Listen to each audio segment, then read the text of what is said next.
10월 2일 토요일 원포인트 큐티에 참여하신 모든 분들을 환영하고 축복합니다. 오늘 우리에게 주시는 하나님의 말씀은 시편 113편 1절에서 9절까지의 말씀입니다. 다 같이 합독하시겠습니다. 할렐루야. 여호와의 종들아 찬양하라. 여호와의 이름을 찬양하라. 이제부터 영원까지 여호와의 이름을 찬송할지로다. 해 돋는 데에서부터 해 지는 데까지 여호와의 이름이 찬양을 받으시리로다. 여호와는 모든 나라보다 높으시며 그의 영광은 하늘보다 높으시도다. 여호와 우리 하나님과 같은 이가 누구리요?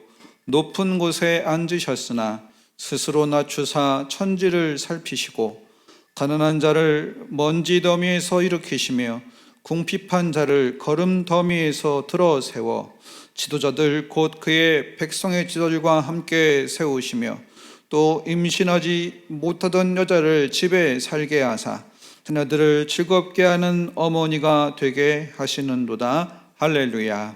아멘. 이 시간 온 인류가 붙들어야 할 이름이라는 제목으로 담임 목사님께서 말씀 전하시겠습니다. 할렐루야. 네, 오늘 복된 우리 토요일, 우리가 하나님 말씀에 이제 우리가 이 날마다 주께로가 좋은 점은 이렇게 이제 본문을 묵상하다가 꼭 시편으로 토요일 날 우리가 묵상케 하는데, 이것도 참 여러분 내용이 서로 이렇게 엇갈리지 않고 참 중요한 우리에게 메시지를 던져줍니다. 여긴 특별히 크게 세 부류로 나눌 수 있어요. 먼저 우리를 하나님을 찬양하라는 아름다운 위대한 초대함이 있고, 왜 우리가 하나님을 찬양해야 하는가 하는 말씀이 4절에서 6절로 이어지면서 오늘 7절에서 9절까지는 하나님은 낮은 자를 높이시는 여호와이심을 스스로 밝히고 계십니다. 우리가 이 찬양이라는 것은 인생의 최고의 절정에서 나올 위대한 언어예요. 네, 여러분 그렇잖아요. 우리가 은혜 받는 사람을 복되다고 하고, 여러분 미국에서 복권이 나라가 크니까 사이즈가 크잖아요. 그래서 가끔 듣는 게 4천억 이러면 그것 떨어진 사람은 어마어마하게 막 그 평생에 일평생 동안 꿈도 꿀 수 없는 것들이 한꺼번에 떨어졌을 때 우선 그 관리 능력은 두 번째 치고라도 그렇게 그 한 사람에게 떨어졌다는 것 자체가 이게 벼락 맞을 확률보다 더 낮은 거 아니겠습니까? 어마어마한 걸 받으면 입이 벌려져서 어안이 벙벙하고 충격을 먹게 돼 있어요. 근데 정말 좋은 거, 돈은 정말 좋은지 안 좋은지는 이제 나중에 터지고 나면 그게 불행이었다는 것도 알게 되는데, 정말 좋은 걸 내가 만나게 되면 찬양하지 않을 수가 없어요. 하나님은 그런 분이시다. 그래서 여기 1절에서부터 보면 할렐루야 여호와의 종들아 여호와의 이름을 찬양하라. 이게 이제 우리 찬양 복음성 가운데도 해 뜨는 데서부터 해 지는 데까지 우리 하나님의 이름을 찬양하라는 말씀이 이 시편 113편 말씀을 근거해서 가사를 올렸거든요. 그래서 이제부터 영원까지 여호와 이름을 찬송할지로다. 해 돋는 데서부터 해 지는 데까지 여호와의 이름이 찬양을 받으시리로다. 이렇게 말씀한 것은 모든 이 땅의 피조물은 하나님만을 갈망해요. 우리가 이 에베소서에서 보면은 예수 그리스도의 나타나심이 되면 모든 피조물들이 이제 그 안에서 하나가 된다 그랬어요.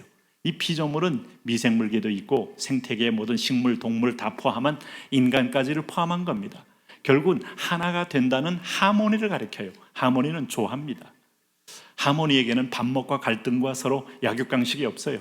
그러나 우리가 하나님과 관계가 딱 끝나면서부터 강자만이 살아남는 세상이 된 거예요. 여긴 찬양이 없어요. 두려움과 공포와 그리고 분노와 복수심만이 남발하게 돼 있어요.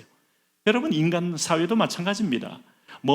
기업인들끼리 만나서 우린 전국 경제인 연합회, 또 소상공인끼리 모여서 어느 중소기업 연합회, 자기 이익을 위하여 딱 함치지 내 이익이 침해되면 서로 또 물을 수밖에 없어요.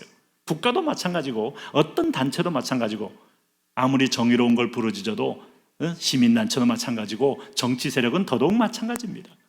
그래서 세상은 만인에 대한 만인의 투쟁이구나. 여기서 어떤 찬양이 나오겠어요? 혁명가만 울려 퍼지며 증오와 타도 대상만이 등장하는 겁니다. 이런 데서 찬미 찬양, 진짜 사람을 찬양하게 되면 그 그 찬양 속에는 무서운 압제와 독재와 파괴가 있다는 사실을 아나요? 가짜 찬양이에요. 이단을 찬양하면 여러분 집안이 몰락하고 온 공동체가 망하게 되는 거 아시잖아요.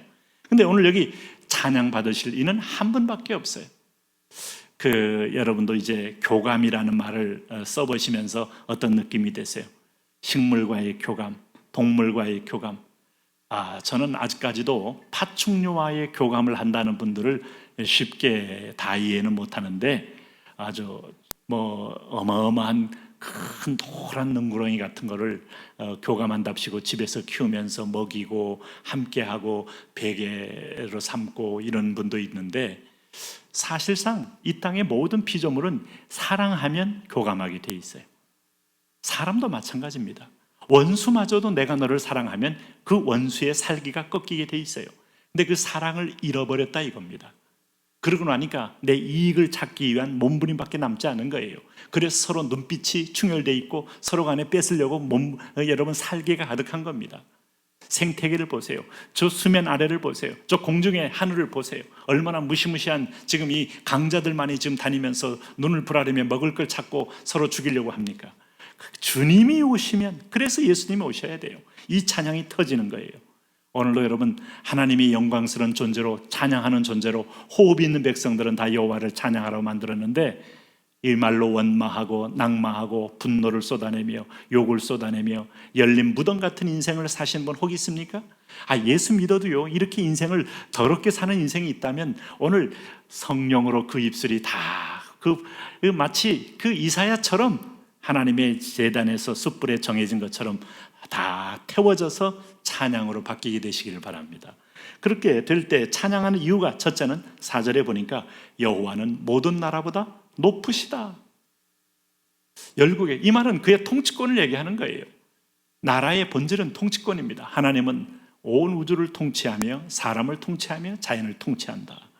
그의 영광은 하늘보다 높으시도다. 이 말에 우리는 하늘의 영광을 우리는 얘기합니다만, 이 소위 말해서 이제 우리가 스카이라는 하늘, 또 위에 넘어서는 스페이스라는 하늘을 지나서 헤븐이라는 하나님 나라를 보고 있잖아요. 우리 사도 바울이 말했던 그 3층 천의 여러분 얘기는 환상이 아니고 오늘 과학적으로 보니까 대기권, 성수권 넘어서 저 무한대의 우주를 가리키는 겁니다. 그 우주에 이 태양계만한 것들이 얼마나 많겠어요? 상상 안 돼요. 무한대로 많습니다. 그 하나님의 광대하심을 볼 때, 근데 그 하나님은 하늘보다 높으시도다. 여호와, 두 번째는 여호와 우리 하나님 같은 이가 누구리요? 높은 곳에 앉으셨으나 그는 주권자요 통치자요. 그러나 그는 결정적으로 세 번째 보니까 스스로를 낮추사 아들을 보내신 분이요, 스스로를 낮추사 이 미물에 지나지 않는 이 지구의 태양계 안에 지구의 한 점 속에 있는 우리를 보시면서 우리와 교감하시고 영광을 받으시는 분이시다. 그래서 찬미를 받으셔야 됩니다. 그러면서 그분은 얼마나 그의 시선이 따뜻한 시선이 오늘 이 인간의 모순된 사회 속에까지 임하게 되는지, 여기 보세요. 7절에 가난한 자를 먼지더미에서 일으키시고, 지금 주님께서 하시는 일이 그겁니다. 가난한 자를 먼지더미에서 일으키시고, 이걸 가리켜 이사야서에서 우리가 회복을 약속했잖아요. 그 이사야 61장 3절에 무릇 시온에서 슬퍼하는 자에게 화관을 주어 그 죄를 대신하여 기쁨의 기름으로 그 슬픔을 대신하며 찬송의 옷으로 그 근심을 대신하시고 그들이 의의 나무 곧 여호와께서 심으신 그 영광을 나타낼 자라 일컬음을 받게 하려 하심이라.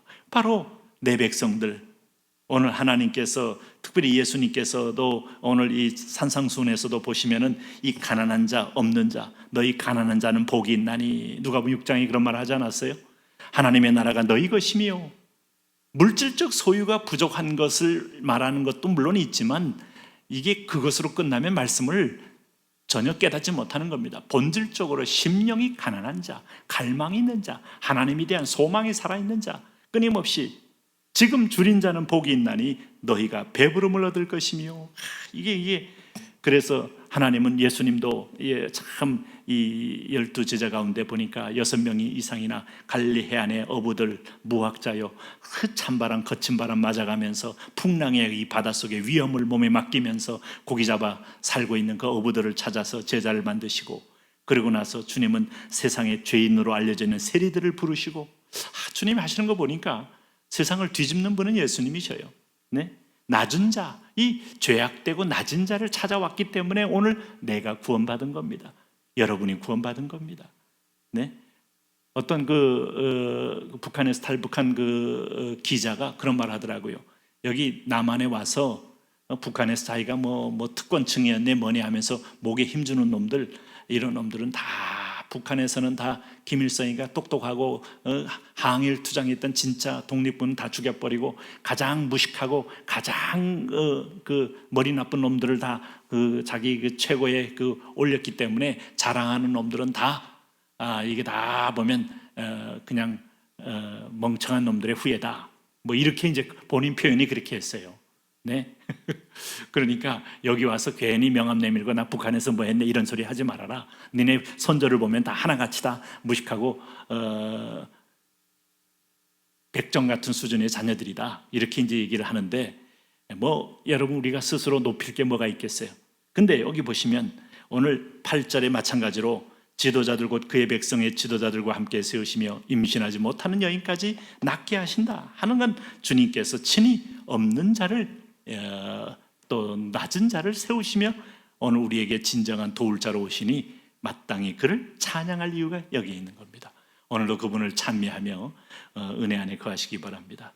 하나님, 주일을 우리가 기다리는 설레임과 흥분과 그리고 놀라운 주님 사랑함이 우리 가운데 넘쳐서 인생이 점점 나이를 들수록 풍성하고 복된 인생 되게 하여 주옵소서. 예수님 이름으로 기도합니다. 아멘.